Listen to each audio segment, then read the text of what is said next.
I booked a number of overseas rental cars over the past couple of weeks, for trips coming up over the next year.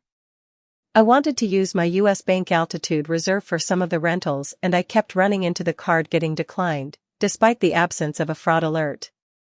I've actually had a few other declined foreign purchases recently as well, despite the lack of any fraud alert from the bank. Meanwhile, other purchases in between, both locally using Google Pay and online for domestic merchants, have sailed through. After my fifth separate attempt at booking a foreign rental car failed last weekend, I finally called the bank in frustration.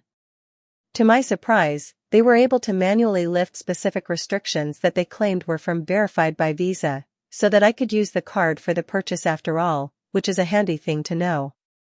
A declined purchase that triggers a fraud alert is usually easy to resolve. Anyone who has used credit cards extensively has run into declined purchases, particularly when making foreign purchases. It isn't uncommon for issuers to flag foreign transactions, as there is probably a higher rate of fraud with regard to foreign purchases. Some issuers are more sensitive than others in this regard. I've rarely ever had a foreign transaction declined on one of my Chase or Amex cards, but it happens more predictably with Capital One and US Bank. A lot of the time, when a purchase is blocked, you'll get a text message or email from the issuer asking to verify that you made the transaction.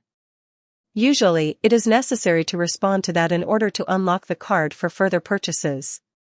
In other words, in my experience, when that fraud alert happens, it usually locks the card for all purchases until you respond indicating whether or not you recognize the transaction.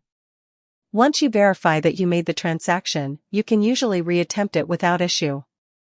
I'm used to all of the above happening from time to time, and I'm as familiar as most with that process.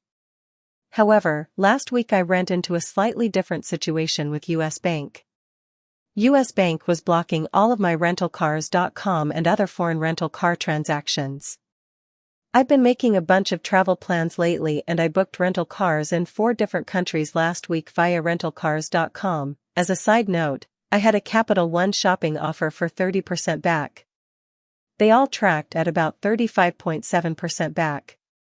I don't understand why, but I'm not complaining.